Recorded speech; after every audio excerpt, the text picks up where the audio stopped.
Hello everybody, welcome back to Road to Master. Hope you're all having an amazing day. We're starting off with the black pieces against a 2014 from France. Firstly as well, by the way, free pawn, thank you. I want to say sorry for the lack of videos for the past 2 days. I had some tough shifts at work. On Wednesday, I had a 12-hour shift, 12 p.m. to 12 a.m., which was a lot. And yeah, so I couldn't do a video then. And then yesterday I had a 6-hour shift, regular stuff, but I think just recovering from the 12-hour shift still took it out of me a bit. So what happened? We reached 2,000 last episode, which was on Tuesday, I believe. Very, very happy about that. And yeah, we're playing now. We're playing to sort of keep this 2,000. We've not actually talked about the game so far, so let's talk about the game. We had a Norwegian rat, and this is something that people play for some reason. I think they don't realise that you're actually going to play knight f6, so they go ahead with knight f3. Usual sort of King's Indian, modern setup. And then just forget that they hang a pawn, or they pre-moved it, or moved without realising, something along the lines. And you just grab a pawn. Now, I've played this a lot in Bullet. It's a pawn. At the end of the day, it's a pawn. It's not winning. Like, you can't claim this is winning just yet. You know, if anything, potentially you've even opened lines for white, which can be a bit uncomfortable. So we do just have to be a bit careful here. Not to stretch ourselves too thin. And play things cool. Play things cool, hopefully. I played knight b6. c6, sorry. Usually I would go straight for knight d7.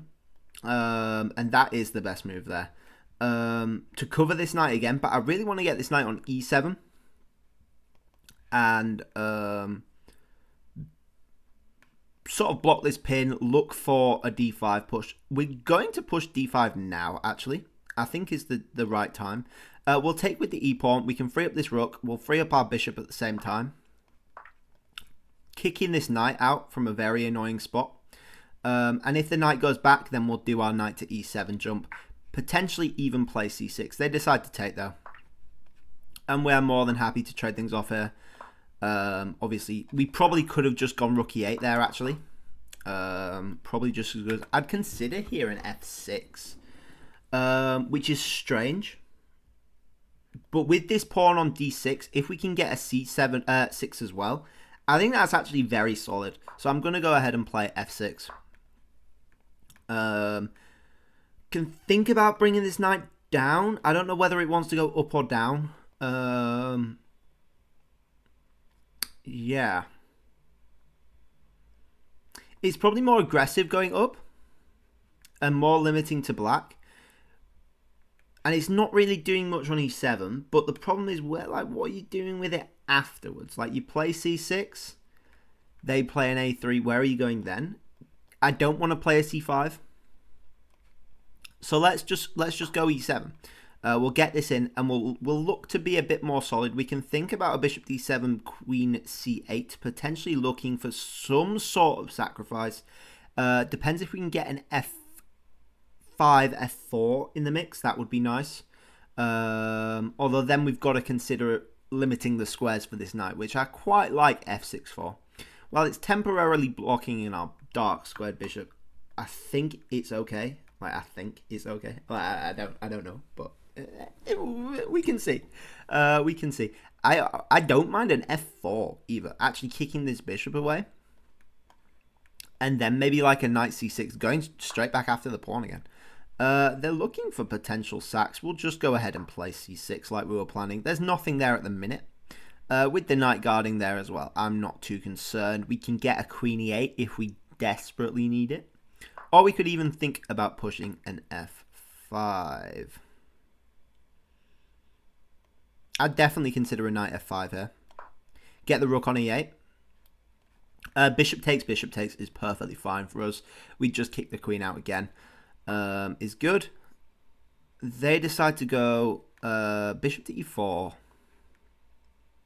I don't know where that's going, to be honest. Don't know where that's going. And now it gives us an opportunity to almost reroute our knight to d6, which is going to be really, really annoying for them to deal with, I think. Potentially. And then we can contest e8. We get the bishop on d7 and really contest this open file. I don't mind it.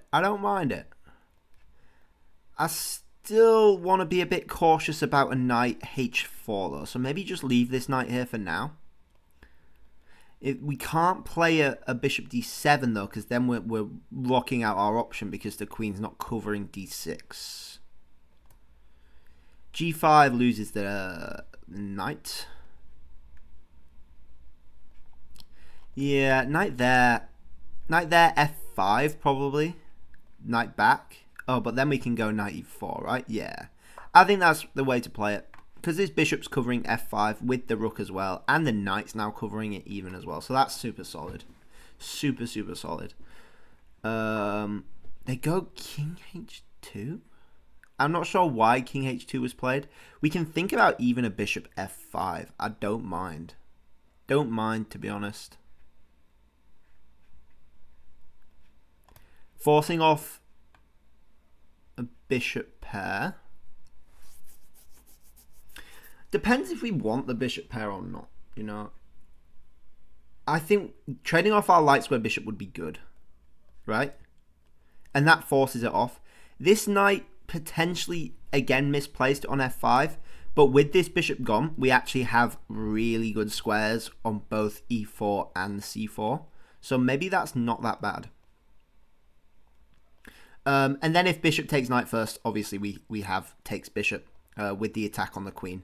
So that would just be an even trade for us, I believe. If I've calculated things right, that is. If I've calculated things right. We take with check. They've gone there. Doesn't seem right to me. Straight off the bat, just doesn't seem right. Just take the bishop. Take the bishop and go e4, right? Go e4. We're hitting this.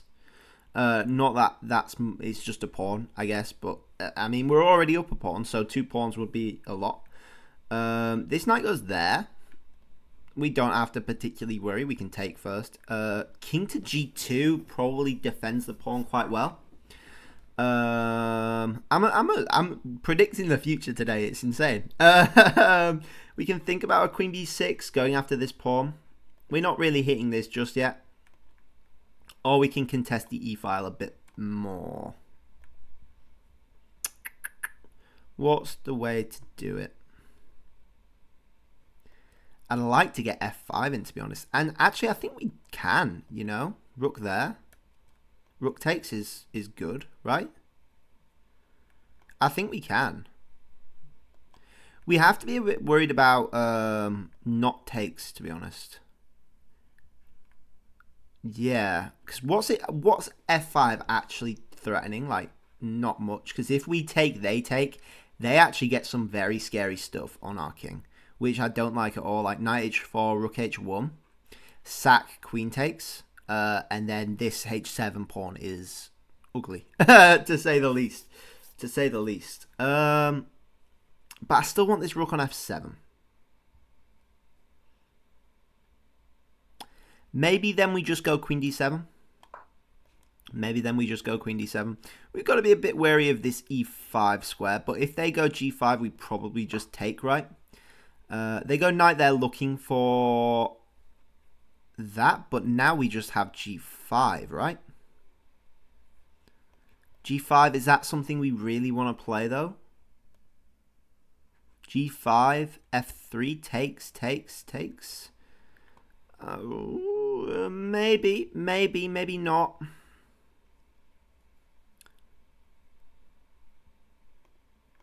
I don't think we want the free piece. Firstly, I don't think it necessarily is a free piece. I mean, it's free, but with a lot of compensation for white, surely. Just weakening this h7 square, but then we do have just like other moves, you know. I don't like the knight particularly getting in here either. Let's go for it. Let's go for it. Let's go for it. Why not? Why not? F3. F3 we probably just ignore and take the bishop, right? Takes. No. Yeah, take the bishop. Surely.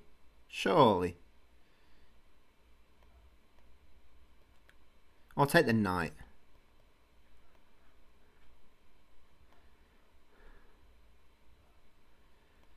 Can we do a knight c5?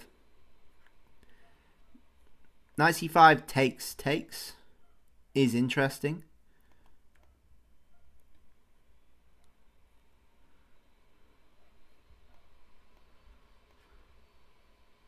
Oh, we've gone for it now. Why not?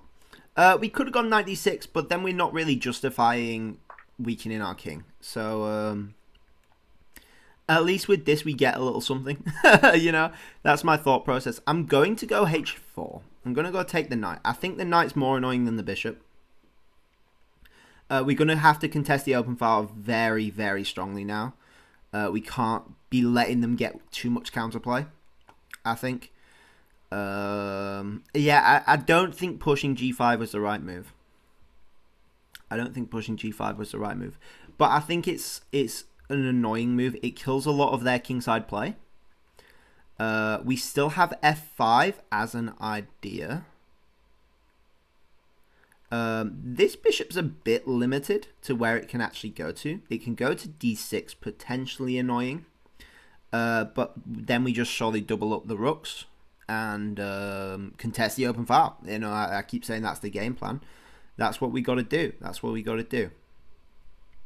Yeah, I think our king's relatively safe, considering we've pushed our g-pawn and isolated all of these pawns. I think our king's relatively safe. For now, anyway, there are potential long-term disastrous consequences that I am no longer aware of. But we can only see. You know, you don't know what's going to happen in the future, especially with 1 minute 42 seconds left on our clock. I'm terrified. I'm absolutely terrified. F5, I don't want to take. They go there. Interesting.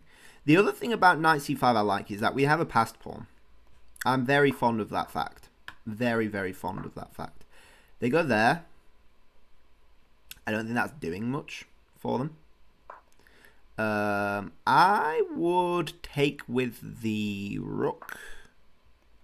Look for f5. f5 again still doesn't do anything. So maybe we just take with the king. You go there.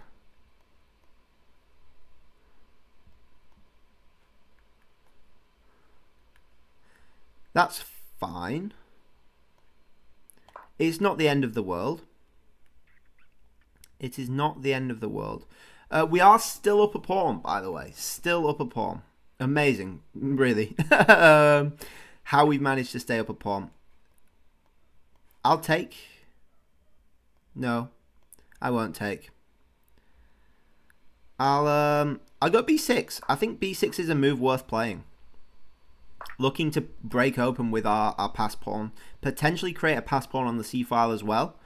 A lot of good can come from that. Can come from that. g5. g5, queen f5. You take there. g5, still queen f5. You go there. Probably just queen there, right? Yeah, and they trade off into an endgame. An interesting endgame. Still an endgame. We have the pass pawn as well.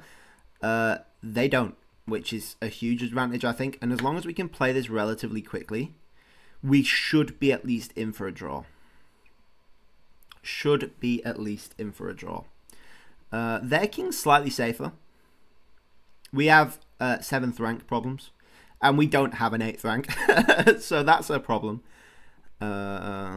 They have this nice pawn structure around their king. Which I like for them. But we have things we can do. We have things we can do. I'm going to go here, queen d6. We're giving up the open file, but I still really want to keep these pawns. And I'll actually do queen takes, I think, is the right move. Our king...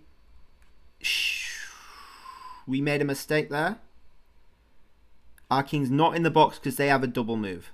That's terrifying. But then again... Oh, they've not gone for it, though, which I think is huge for us. We'll push. We will push. And we will keep pushing.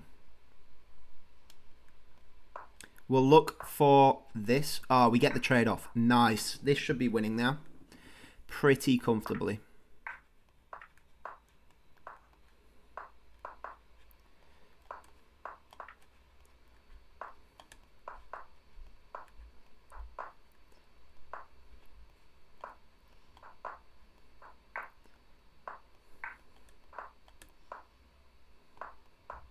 Nice one. Oh, that came out of nowhere. We got that. We got that, though. I don't think we deserved to get that.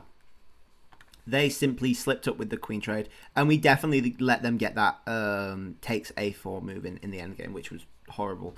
Very, very sloppy calculation from me. But we made it. We made it. To be honest, I feel like most of my games are won by me just going quicker than people in the endgame. And confusing them. But hey, yeah, we see the spike there. We definitely had, I mean, we were up the pawn in the opening, so it was complicated. Definitely slipped up the end game, and then a pretty simple win after that. 83.4% accuracy for me, 74.3 for our opponent, 2200 versus 1700. Let's have a gander. Free pawn. I'm never not going to take the free pawn. Especially because this isn't even a gambit. This is just, I didn't see that you could take this, which is fair enough. And then we're on our own. I probably should know this because it happens a stupid amount, especially in bullet games. But you're just playing a solid game, in my opinion. That's why we went for e6 as well. Again, probably d7 better, but I really wanted to go knight e7. Apparently h6 even. And you see here, like, even though we've won a pawn, this is 0.6 for black. So this is practically still even. Because the pawn, if anything, actually opens up lines for our opponent. We were definitely right to go d5 here. You can't let them get another piece involved. Not that they can straight away, but like give it a few moves. They're getting another piece on this. And then the question is, how are you actually going to defend this knight? With the pin, you can't. Is the answer. If they manage to get another piece in. So you've got to strike in the center now. While you can. They'll trade off. And then f6 we played. F6 definitely limited the usefulness of our dark square bishop. And apparently the move is just queen g6. Which I see. You know, you can get the bishop out. You can get the rooks connected. You can potentially look for f4, f5. F5, f4, sorry. And it's a lot more of a nicer active position. We dropped the knight back, played c6, and it's a boring position. You know, if we survive this onslaught with their pieces, I think is the correct word, because this is scary, especially if they get some h4, h5, g4, g5s in. Scary stuff. If we survive this, we're still up a pawn. That's our compensation for giving them an attack. And I think I tend to be a bit scared in these positions of losing my advantage, so I play a bit too solidly. Maybe that's something I need to work on. By the way, this bishop trade definitely good for us. I mean, just if you look at positional fundamentals of chess, we've got a light squared pawn chain. We've got a light squared pawn chain here with potential for f5 as well. This bishop's going to be dead unless we trade it off, and this just forces a trade-off. So it's got to be a good move to play. Trading off. Knight e4 is fine. Queen d6, okay. And then, yeah, this is complicated. This is very complicated, because you've got to notice, this knight's got nowhere to go but d6. And then the bishop just takes, right? And you take back, then the knight frees itself up. And all you've done by pushing g5 is actually this knight. No, the knight can go there, which is also a fork, which is not nice at all. And this is actually slightly better for white. This is 1+1 for white, which is insane to say we're up a pawn. And apparently the move is even just here first, which is insane to me. Really, really insane. And the reason is, I don't even know. Oh, because of rook e7, devastating. Devastating. You just got to give up the pawn. I bet the computer probably even wants to go for a draw, to be honest. Oh, beautiful move. Wow. Wow. And then takes with the discovered check from the queen.